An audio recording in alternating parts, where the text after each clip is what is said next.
Hey, how's it going, everyone? Thank you for joining me on a new episode of the Music Reviewer Podcast. My name's Josh, and today we have a new album review. This is going to be episode 41. The title of the album is El Ultimo Tour del Mundo by the one and only Bad Bunny, the reggaeton, Latin pop, trap megastar. Released on November 27th, 2020. If you're wondering what that title of the album means, it means the last tour of the world. So yeah, this is our third album this year, released by Bad Bunny. The album I covered earlier this year is actually a B-sides titled Las que no iban a salir, which was more of it was the the leftovers of the pretty successful album released earlier in the year, YHLQMDLG. Have no idea what that stands for. I probably could have looked it up by now. But yeah, this third album was a bit of a surprise. I guess he had more material down the pipeline and didn't really want to wait till next year. But sadly, I guess I didn't start this podcast soon enough to cover YHL QMDLG.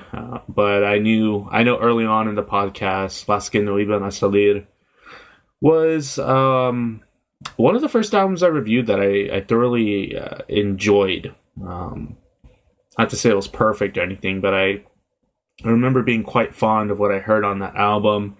And this album, kind of similar feelings, but before we get started, just want to let everyone know, thank you for joining me on this episode. But if you didn't know, the last episode was an album review, one of our first album reviews in a while, by the album by Benny, titled Hey UX. Thought that was a pretty solid effort. If you have not listened to the album, I highly recommend it, but also give the podcast a listen if that's what if you want to hear my thoughts on said album. But yeah, this Bad Bunny album, let's get into it. And in terms of the podcast, I'm pretty sure reviewing this album is well timed, because a lot of these tracks, if not all of them, dropped onto the Billboard Hot 100. So this week's best and worst track of the week will feature this album heavily. But I was going to review this album regardless. I wrote this review like almost a week ago already. So yeah, to get started on Bad Bunny in general, his last album release was in May 10th. He's a Latin hip-hop, reggaeton, and R&B artist. That's kind of what I classify him as, from Puerto Rico. He broke through with a single in 2016 titled Soy Peor. Started by putting his music on SoundCloud that caught the attention of a local DJ, I believe in Puerto Rico, called DJ Luyan, that signed him to his label. Bad Bunny, to me, I guess I was pretty ignorant to his existence back in 2016. Even though I was listening to some reggaeton, I remember really digging some stuff from Nicky Jam and J Balvin around that time. But I guess maybe Bad Bunny didn't quite break through into at least the American Latin pop scene at that time, even though I'm sure a lot of people that are into that thing, that exclusively listen to reggaeton, maybe were well aware of his existence, especially heading into 2018, because that's kind of when I was introduced to him. I was introduced when a coworker put on Te Bote, where I was working at the time, that featured Ozuna and then Nicky Jam, which is our two heavyweights in this genre as well. And yeah, I think in that time period, I'm just because of the playlist I'd always be on at work, I probably heard that track at least, a good 50 to 60 times. It's probably not an exaggeration, sadly. And since then, I think that track is quite important to the, relevance of reggaeton in the U.S., or Latin pop in general. That ended up being a huge hit. Not quite on the same level as a track like maybe Despacito, but they're totally different songs. And that track also introduced me to Ozuna, which I've kind of been pretty fond of most of his stuff. He's a pretty standard reggaeton artist, but I kind of like his take and his vocal timbre Um, but yeah, back in May, I guess I reviewed the B-side. And like I said earlier, I enjoyed the project quite a bit. I think the project showed an interesting side to Bad Bunny. The album definitely featured some typical reggaeton bangers. However, the album presented a lot of these bangers with a darker mood that featured like some more eerie colors and a lot of the material. And I really dug that sort of style and the project as a whole. And listening to that really to this day kind of surprised me. In a sense, it was experimental, and this album here, Ultimo del Mundo, really is no exception either when it comes to experimentation for Bad Bunny. He really takes the experimentation to a different level on this album. And a lot of what I'm hearing here is that the album does tend to follow a dark theme again. And the difference is that we get a lot of down-tempo, like rock and emo flair that fits this dark and somber mood in the album, while still Bad Bunny still staying true to a lot of the Latin pop and reggaeton influences. So it's an interesting mesh. And interesting enough, the rock influence varies from like hard rock to like maybe some indie rock or dream pop aesthetic. And call me crazy, but even at times I hear maybe some light shoegaze or even bedroom pop aesthetics. It's quite the mixed bag in terms of genre experimentation. But overall, I think he executed quite well. Starting from the title track, the first track here, El Mundos Mio. This track has an eerie, down-tempo instrumental that hits you right away, but it lasts for a bit, and then we get a transition into like this beat drop, and it's a great moment overall. The track gains momentum and presents some nice features like a wobbly sub bass line and some dry trap percussion that establishes a pretty nice groove in the track. And Bunny sounds as usual over this track. He doesn't really sound like as different as he sounds on other tracks. It's pretty standard. And overall on this track, I love the dark, moody, slow nature. And there's also like some wailing call and response vocals and ad-libs that kind of paint the track a little bit better. Overall, I think it's solid. The next track, Te Mudaste, isn't really that much of a highlight, I found. It's not bad. I say there's some interesting things here, like some retro 80s sounding synths. Bad Bunny exploring his falsetto register at times. It sounds pretty interesting. Some fast, agile vocal runs as well from Bunny. I don't get really another highlight quite until Ola Cobre. This track immediately greets you with like this groove that establishes the track. Some quirky plucked guitar sample that loops. It's pretty interesting. Sounds almost like a bachata guitar tone. And I like the rap flavor that is provided here. Bunny has a decent flow here as well. His runs actually become better and better as the track develops. And there's a dark moment that happens when the instrumental drops out on this track, and we get an isolated vocal, and the tone on Bunny's voice can be heard really well, especially the tone there that provides like this rasp, and it really contributes like these subtle dark qualities in his voice that I think really makes Bad Bunny interesting as an artist. Interesting dynamics overall in the track. The next track I found to be pretty nice as well, Malita Pobreza. Here we get a steel plucked guitar tone in the intro, almost bachata-like as well. But then we get immediately a stark transition that goes into essentially what is a rock song with a syncopated guitar riff. And the drum track here sounds way too overbearing and rigid here, I'd say. But I do like the main melodic ideas in the vocals. There's a bit of a poppy flair to this track as well, some reverby held out guitar chords. And later the track kind of switches it up with a trap beat that's coated by this guitar line that we heard in the introduction. There's definitely some charm to the track. I find that it's kind of taken from traditional Latin pop and rock, some stuff that was maybe more popular in the 2000s really. And it's probably one of the most interesting Bad Bunny tracks I've heard by far. Really, there's nothing I've heard in this sort of vein from him. And also vocally, he kind of explores his higher register too, which I thought was interesting. I find the next track to be a highlight as well, La Noche de la Noche. This one features the artist Rosalia, if you're familiar with Latin pop music.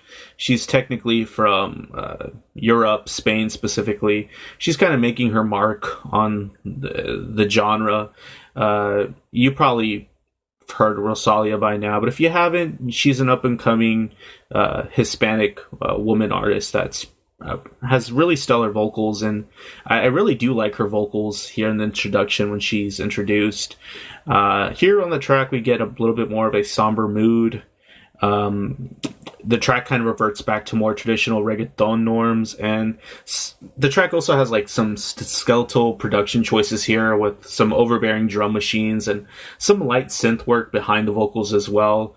I'm not sure if I really dig Rosalia's performance as much as Bad Bunny's over this type of beat, though. It's more of a Bad Bunny type of track. And I think really what it comes down to is like her higher vocal range sounds a little out of place in context to like some of the darker colors presented in the track. Not a bad feature at all. Just a bit of a stark difference between her and Bad Bunny. Solid track though. The next track I found to be a highlight as well, Te Deseo Lo Mejor. I like the exposed electric guitar riff on the intro. That really maybe brings with it some emo influence behind it. It's really interesting. The transition into the trap instrumental isn't bad either. And here I kind of think the track provides a moment that kind of confirms a sort of overall theme of the album, and that's with it being a lot more moody and down-tempo overall. We get a lot of moments such as this on the album. The pre-chorus build-up to the second chorus has a really nice moment as well. And then Bad Bunny really has an emotional performance here. So I think is quite nice as well. The track maybe has some light dream pop influence too, with the utilization of some light guitar material at times. Some lovely melodic bass lines thrown in as well. It's definitely one of the better tracks on the album. Yo Visto Así is the next track. I kind of didn't jive with this as much. First of all, this track definitely has some rock flavor to it, and it's structured around this warbled guitar riff that's mixed under everything else in the track. It's really interesting how the track shifts between different moments of rock and down-tempo trap, R&B, maybe some emo trap, like a la Juice WRLD. It's really an unsteady feel. And then unfortunately, I don't think this track really provides Bad Bunny's best vocals. He had some bad wailing moments towards the end of the track or throughout the track. And the build up to the end with the doubled vocal line isn't that flattering either or grandiose as I think it was trying to be. We don't really get much of a highlight really until Booker T, which I kind of found to have issues as well with some abrupt transitions throughout the track that make it unsteady and almost very ADD, giving the track a sort of ADD type of feel. Another warbled guitar riff in the beginning here, which I didn't really bother me either. And I also enjoyed the return to the usual rap and trap beat style on this track. This track also has a nice groove here as well, some character changes in Bad Bunny's performance. It's very middle of the road though. Another highlight happens after that, titled La Droga. Some lush instrumentation here that immediately greets you. The track features a keyboard that really coats everything in the verses and really ends up being a nice touch. A tad bit of overutilization of some samples and ad-libs on the track, but I do like the emotional doubled vocal line towards the end of the track. It's executed much better than other parts in the album where they tried something like that. And then again here we get like some more emo trap Juice WRLD influence on here. The track also features a pretty nice ending electric guitar interlude. I think it's a nice feature on the track overall. The next track after that is The Kitty, Bad Bunny, featuring Jay Cortez. This track I did cover on one of the episodes of Best and Worst Track of the Week. Overall, in the context of the album, I don't really think it stood out. It's still quite a decent track. It's not quite a banger in comparison to the other tracks, or even a highlight, but I don't think it really hurt the album at all. The track after that I found to be probably one of the biggest anomalies in Bad Bunny's career, titled Tres. It's interesting in the context of the album. This one definitely has some huge rock influence and maybe some alt rock flavors. I don't really know what to put on this. It kind of sounds maybe like some light Oasis influence. Nonetheless, Bad Bunny kind of sounds odd in this context. His vocal performance on here completely dominates the mix too, for one. It's a vocal performance and song that's really a first of its kind for Bad Bunny. Some colorful moments are created when we get some electronic effects in the instrumental interlude. The track is also structured around this clean guitar chord progression. I really don't know how to describe this track. The track maybe has some light early shoegaze influence. So I don't know what it is. Is it Britpop or is it like just some Brit early shoegaze? The track definitely is an anomaly for sure. It's not bad. It's something very different in comparison to the rest of Bad Bunny's catalog. The next track I found to be a highlight, Sorry Papi. I like the synthy industrial synth pop flavor to this. The sharp drum machine sounds are nice. I like how the rapping is presented over this instrumental as well. The track has some light 90s R&B and dance flavor to this as well. I really dig the female vocals on this chorus and how they're presented in the rest of the track. The name of the feature is Abra. I'm not really sure who that might be. They sound like Rihanna though. It's a cool track.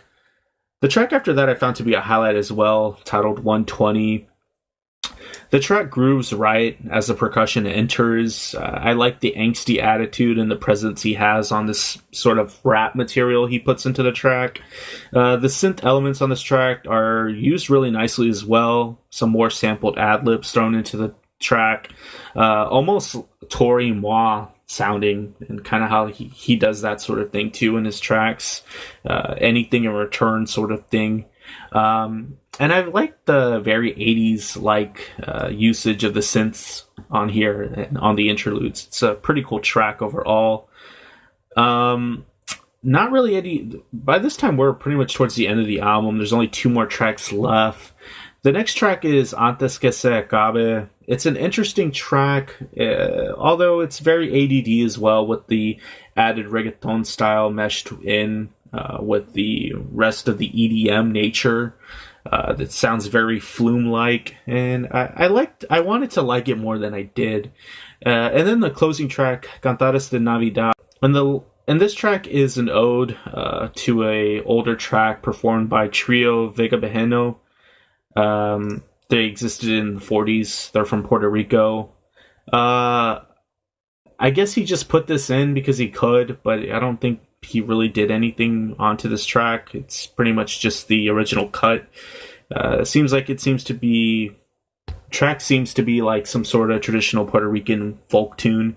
I think maybe it's more of a prideful Puerto Rican sort of thing that he put in on here to show his appreciation and adoration for his country. But really, I think it's more of just a nice bow on the album to tie it up all nicely. It really doesn't have any relation to the rest of the tracks, I think, in my opinion. But overall, I thought this project was good as well. Definitely different from Las que no iban a salir. But I like the experimentation Bunny went with. Sometimes it wasn't executed quite nicely or maybe smoothly. There are some rigid moments on here that kind of are abrupt and can feel a little ADD, just going off in different directions at times. But I think it's a solid project that he executed quite well. I give it a 7 out of 10. As always, I am interested in what he may be doing next. I wouldn't be surprised if we get another album released, because he seems like he doesn't really want to stop anytime soon. Oh, more power to Bad Bunny. If you made it to the end of this review, though, thanks for joining me. My name's Josh. I'm a music reviewer. And if you are listening to this podcast on your selected streaming service, preferred one, if you can subscribe, that's much appreciated. If you want to leave any feedback on YouTube, on the Music Reviewer channel, good or bad, I'm all ears. Also like and subscribe there. But hope everyone is doing well. The end of the year's coming up. Hope everyone's safe, and hopefully the year of 2020 comes to a somewhat decent end for you guys. But anyways, take care of yourselves. I'll see you guys later.